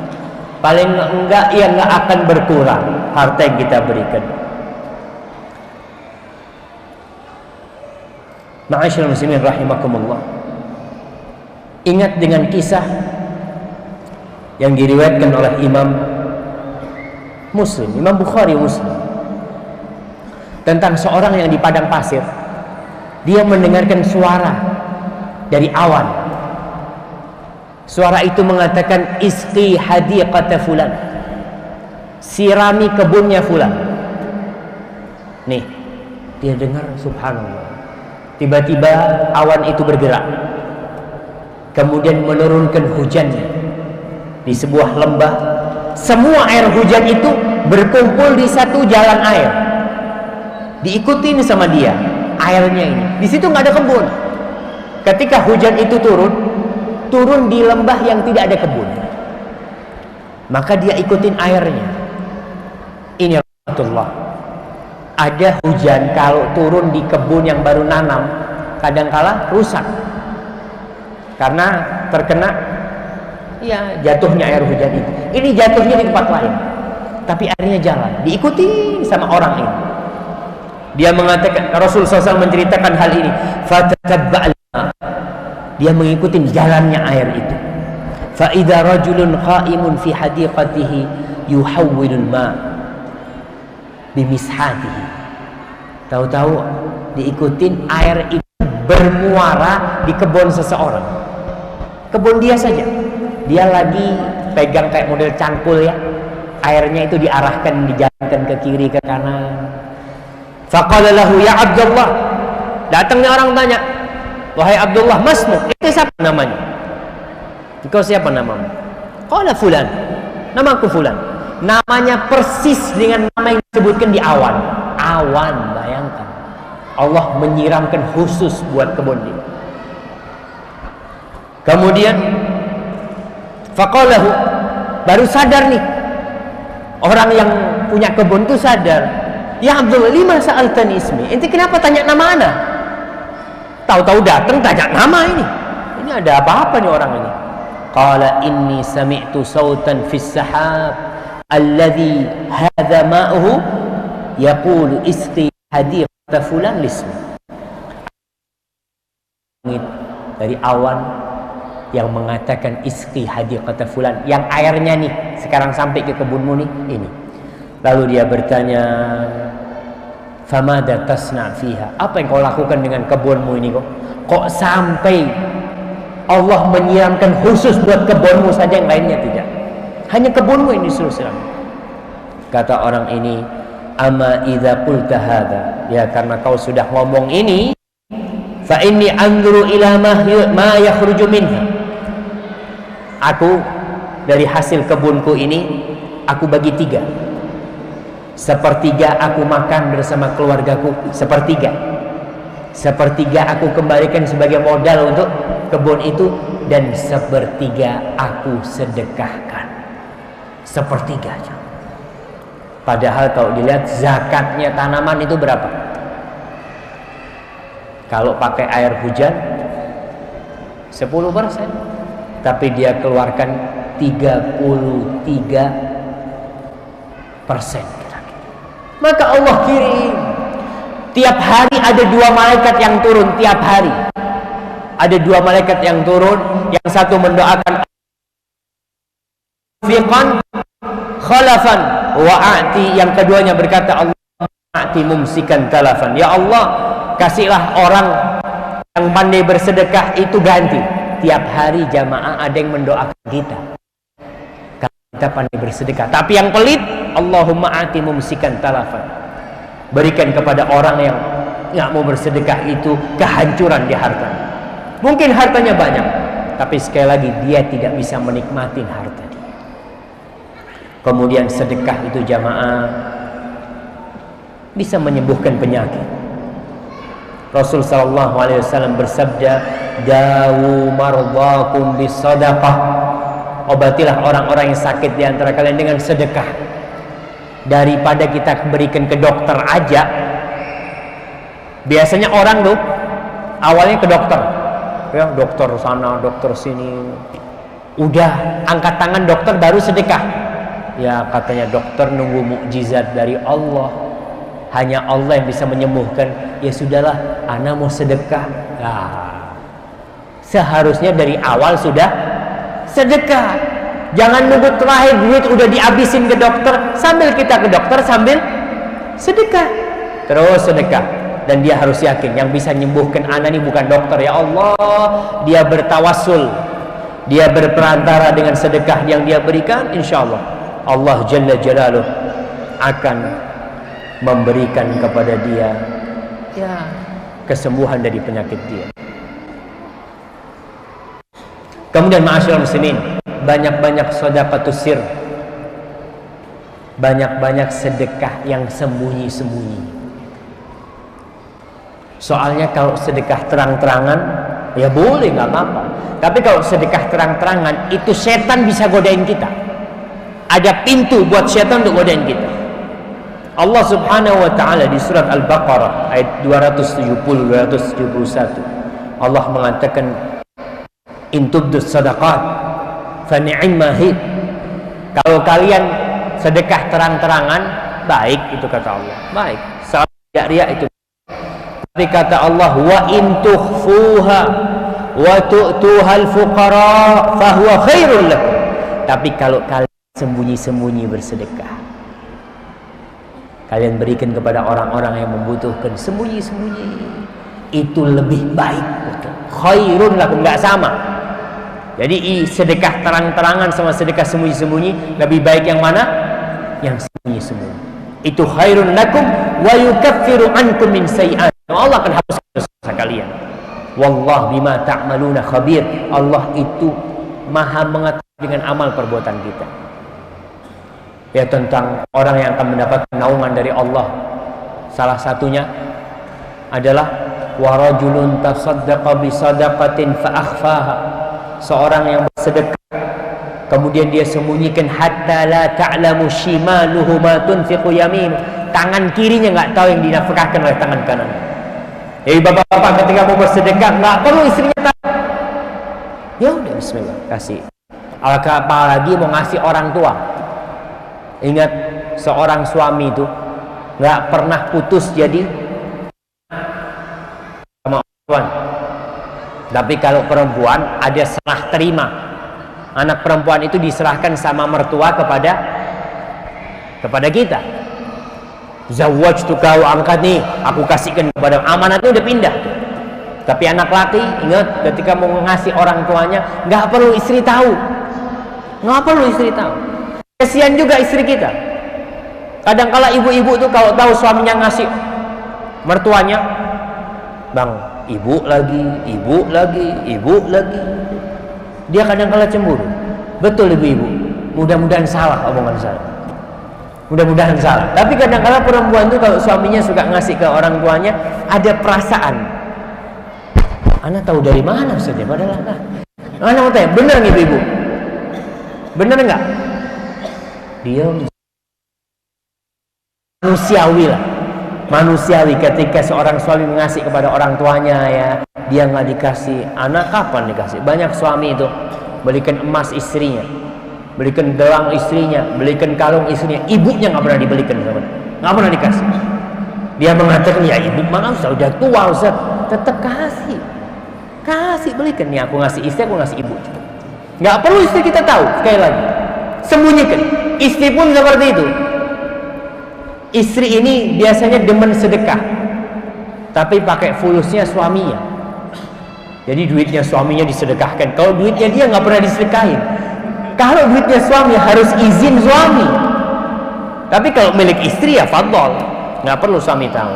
Jadi si istri mungkin dapat warisan, ya, mungkin dia memang dapat hadiah atau apa, dia sedekahkan tanpa harus suaminya tahu, keluarganya tahu. Karena Rasul sallallahu alaihi wasallam mengatakan, dia punya ahadi khibun, oh kama qala Rasul sallallahu alaihi wasallam, hendaklah seorang kalian itu punya amalan yang tersembunyi, yang nggak ada orang tahu. Begitulah salafus saleh berusaha untuk menyembunyikan amalannya. Hadza wallahu a'lam bishawab. Jadi para orang-orang yang dermawan, ingat, kalau dikatakan dermawanku salah alamat. Tapi yang bahaya juga yang nggak dermawan, nggak ada dia sedekahkan. Kemana kita bersedekah? Ke jalan Allah Subhanahu wa ta'ala. Untuk siapa kita bersedekah? Bukan untuk keluarga kita. Jangan ngasih keluarga mengharapkan balasan dari dia.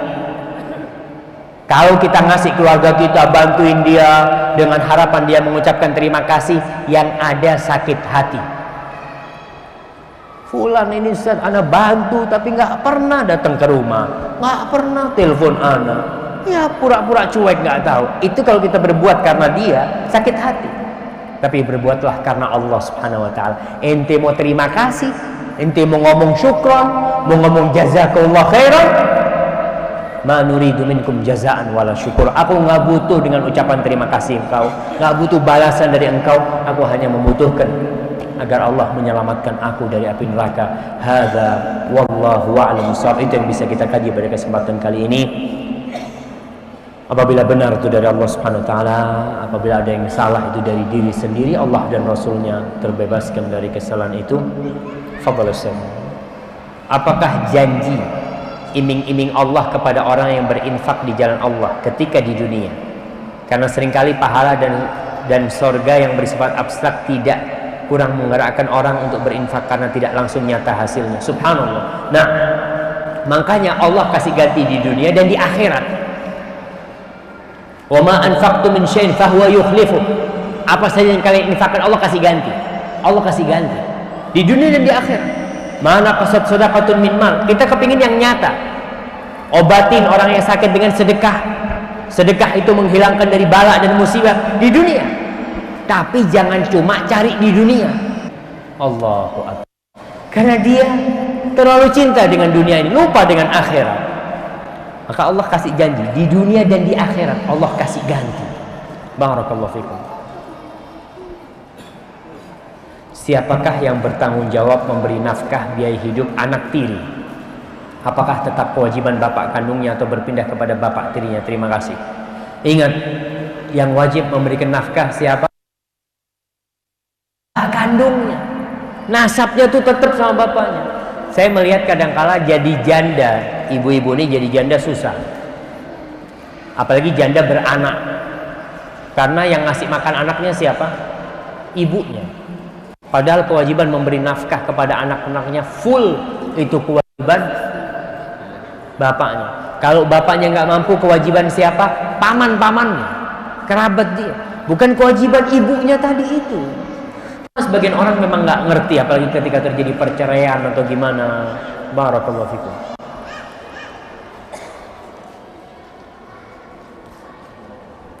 Ini tolong nasihati saya agar istiqomah mengamalkan Islam. Saya sudah berumur 38 tahun.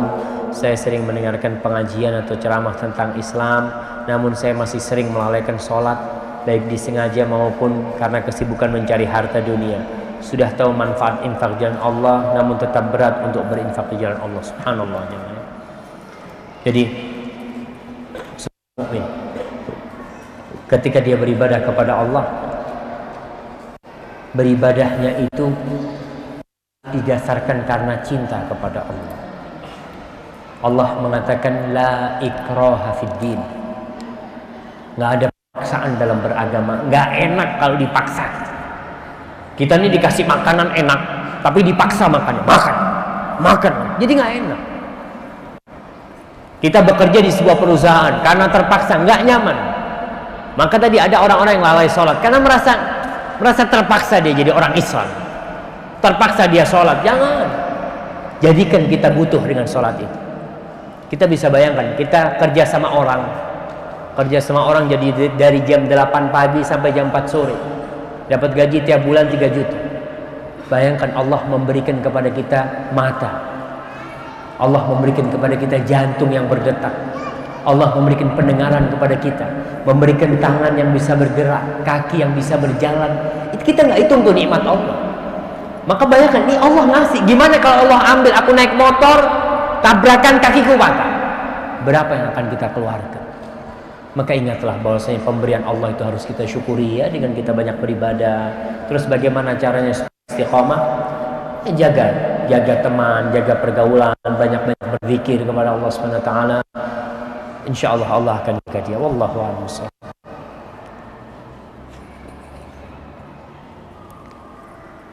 Nah, sudah benarkah bacaan dan cara salawat kepada Nabi Sallallahu Alaihi Wasallam seperti yang sering saya lihat di TV ya, yang diiringi dengan rebana secara beramai-ramai, bahkan dengan gerakan lambaian tangan seperti acara show artis, musik dan band. Subhanallah. Itulah ketika salawat itu sudah dijadikan sebuah acara, sebuah ritual. Jadi mereka tuh salawatnya cuma kalau ada acara. Selesai itu nggak salawat. Bahkan saya pernah melihat ada seorang ustadz yang suka sholawatlah dengan acara. Ketika menyebutkan nama Nabi Muhammad SAW, berulang kali dia sebutkan nggak ada sholawat sama sekali. Tidak menyebutkan Sallallahu Alaihi Wasallam sama sekali. Saya sampai bingung, ya Allah, ini katanya orang suka sholawat. Maka kalau dikatakan apakah sudah benar, tanyakan kepada dia, bagaimana sholawatnya Rasulullah SAW. Bagaimana salawatnya para sahabat kepada Nabi, bagaimana salawatnya para tabi'in kepada Nabi, bagaimana salawatnya Imam Syafi'i kepada Nabi, bagaimana salawatnya Imam Nawawi kepada Nabi Muhammad SAW. Tanyakan kepada imam-imam itu bagaimana salawat mereka.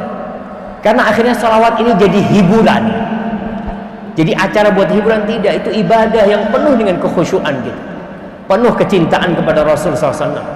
Maka tolong kita pelajari kembali bagaimana salawatnya para sahabat, salawatnya tabi'in, salawatnya para imam-imam yang 4, Imam Abu Hanifah, Imam Malik, Imam Syafi'i, Imam Ahmad bin Hanbal. Tanya gimana mereka bersalawat, bagaimana bentuk kecintaan mereka kepada Rasul SAW. Apakah dengan yang joget-joget seperti itu?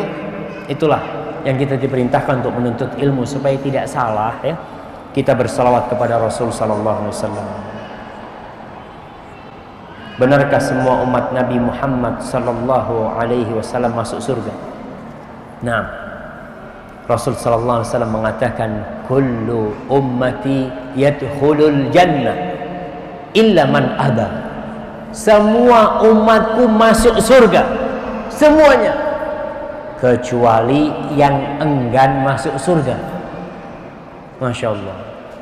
Maka sahabat tanya, waman ya'ba ya Rasulullah, siapa yang enggan masuk surga?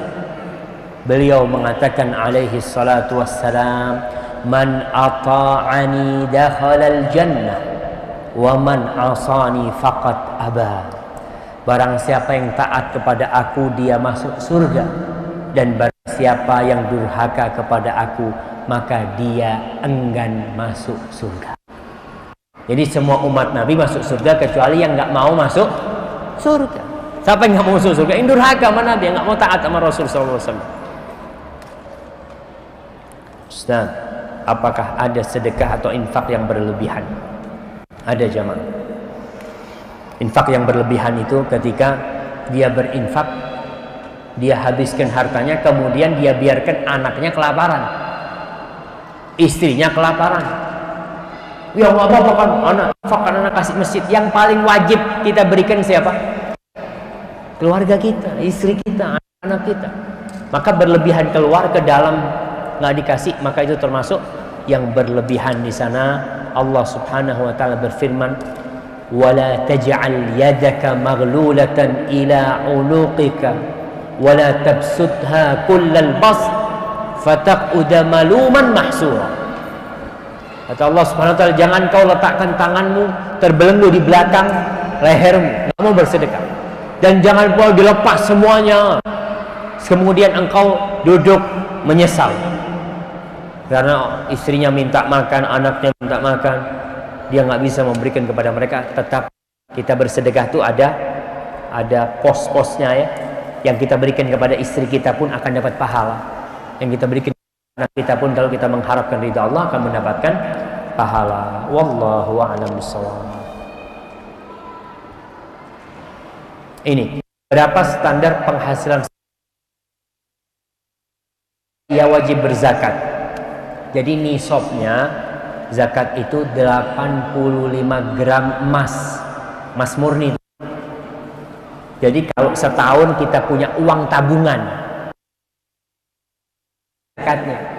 Tapi kalau akhir tahun tinggal 10 juta karena beli mobil, karena beli rumah, duitnya habis, maka nggak ada zakatnya. Tapi kalau dia punya tabungan sebanyak 85 gram emas, itu berapa juta kira-kira tuh?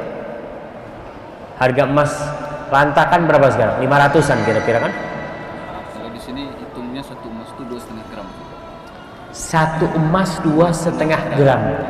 34 emas kalau di sini. 34 emas. Masya Allah, baru ilmu baru Pak ya? Ya, cara hitung masyarakat begitu di sini. Hitungannya Satu emas 2,5 gram. Nah, biasanya belinya per emas itu. Oh, jadi beli emas lantak di sini memang? Enggak, hiasan atau apa. Tapi Oh, cara subhanallah. hitungan berat per satu emas. Per satu emas. Ya, nggak ngerti lah maksudnya. Yang penting 85 gram emas. Jadi hitungannya kalau di sini berapa emas? 34 emas. 34 emas itu sampai nisab. 34 emas sampai nisab. Jadi nggak harus emas. Kadang-kala duit. Jadi kita nyimpan dolar, kita nyimpan ringgit, kita nyimpan mungkin real ya. Ketika sampai di akhir tahun nilainya itu sama dengan 34 emas atau 85 gram emas, maka baru ada zakatnya. Kalau di bawah itu maka belum wajib zakat. Wallahu a'lam bishawab. Apakah zakat itu dihitung dari penghasilan bruto atau neto? Masya Allah. Ini pelajaran kita dulu, bruto zaman itu.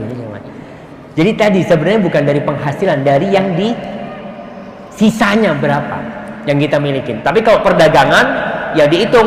Kadang-kadang kita duit habis, tapi barang penuh.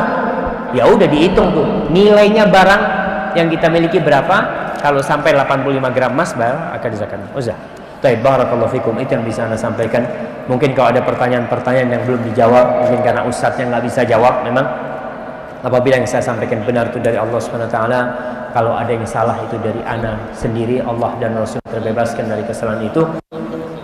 Wa subhana rabbika rabbil izzati amma yasifun, wassalamun alal mursalin, walhamdulillahi rabbil alamin. Baik, terima kasih kepada moderator sekalian kepada Ustaz sekalian.